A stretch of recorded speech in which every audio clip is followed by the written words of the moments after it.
ces dossiers complets, jusqu'à 4-5 articles par journal qui sortent dans la presse étrangère sur l'Algérie, sur la menace, sur les périls qu'elle pourrait représenter si ça dégénère? Ok. Encore une fois, Zul Laoun, bonjour à tous. Bonjour. Vous savez, Jamal, nous sommes actuellement, comme dit l'autre, à l'ère, je dirais, à l'ère des grands ensembles et des grandes stratégies internationales. L'Europe, c'est ce qu'elle fait. Elle a su profiter, comme dit l'autre, elle a su profiter de toutes ces largesses de la part du pouvoir, notamment algérien, de tous ces cadeaux ô combien brillants, au moment où notre pétrole se vendait à $150 le baril, au moment où nos caisses étaient pleines. Ils ont su profiter à ce moment-là. On était beau, on était bien, ça marchait bien, on nous caressait comme il se doit. Mais là aujourd'hui, ça sent de la mer là. On ne peut plus. C'est la raison pour laquelle ces Européens commencent donc à revoir un petit peu toutes ces stratégies-là. Peut-être avant de répondre un peu à votre question, j'aimerais faire une rétrospective de ce que c'est que l'immigration, comment qu'elle est vue par l'Europe. Je ne sais pas si vous me permettez là. Je vous en prie, oui, je vous en prie. Okay. Vous savez, l'Europe, elle est confrontée ces dernières années à un flot d'immigrants qui arrivent de partout. Ça, c'est une donne qu'on ne peut pas nier. Si on s'amuse à les classer, ils sont de trois types. Vous avez donc tous ces immigrants qui viennent demander l'asile. Vous avez les immigrants légaux et les migrants illégaux. Donc il y a trois types. Les réfugiés viennent majoritairement jusque-là de Syrie, d'Irak et d'Afghanistan.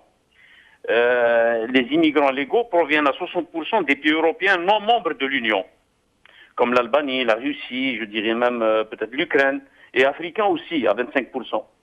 Et les migrants illégaux, ceux qui en sont donc ces réfugiés, ceux qui ne sont ni des réfugiés ni des immigrants légaux, au sens de la loi, qui sont donc au moins 400 000 par année qui arrivent en Europe. Les harragas, les fameux harragas. Voilà, harragas, ce qu'on appelle des harragas. Ouais. Et selon les spécialistes européens, si la tendance se maintient, l'Europe va recevoir plus de 1 600 000 réfugiés rien qu'en 2016. Et ce, en plus des immigrants légaux. Ouais.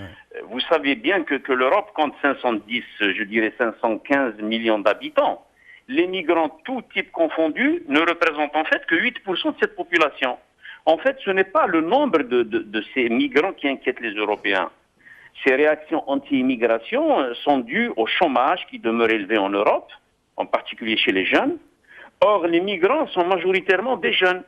Donc les migrants font peur un petit peu aux Européens, surtout qu'ils ont tendance à se regrouper en mêmes endroits, d'où cette illusion du nombre important. Les migrants sont souvent disposés à travailler pour, si vous voulez, pour des bas salaires et dans des conditions souvent en deçà des normes. C'est tout cela que le reprochent les travailleurs européens. Il y a aussi cette culture politique et religieuse de ces réfugiés qui ne s'accommodent pas avec celle des Européens, ajoutée naturellement, vous savez, à la peur du terrorisme. Donc, vous savez aussi que l'accroissement du chômage en Europe est amplifié par ce phénomène d'immigration. Donc, si je reviens un peu à la relation avec l'Algérie et l'Europe et la France, nous savons d'abord tous que l'Algérie, l'Algérie ne produit rien en dehors de ce qui lui tombe du ciel ou de ce qui remonte de son sous-terre. Ce pétrole, bien sûr, ce pétrole qui fait aujourd'hui le malheur de toute une population.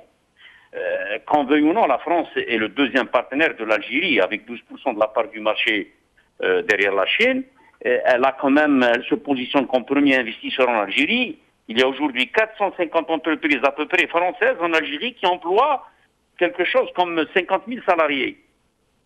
L'Algérie, jusqu'en 2014, elle reste un marché porteur pour les entreprises françaises, notamment dans l'extension des aéroports, la construction de barrages, etc.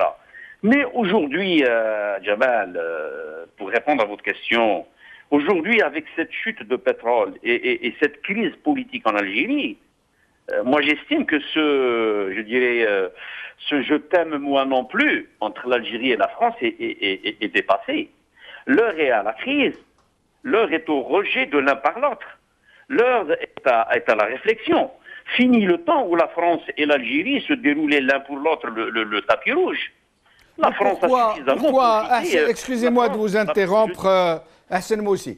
Pourquoi l'État français n'adopte-t-il pas une attitude beaucoup plus, j'allais dire, beaucoup plus noble, beaucoup plus normale? Ça veut dire de tout faire pour ne pas reconnaître, de ne pas soutenir surtout un régime mafiocrate. Je vous rappelle que la plupart des barons algériens, et c'est par là qu'ils les tiennent d'ailleurs, que la plupart des barons algériens, les plus importants, les plus puissants, blanchissent leur argent en France. C'est un secret de polichinelle que tout le monde connaît. Que la plupart des anciens barons et des barons actuels du régime résident en France. Je vous donne un exemple. Nous avons un chiffre. Il y a à peu près 500 anciens ministres. L'Algérie a eu à peu près 700 ministres. 500 anciens ministres résident en ce moment en France.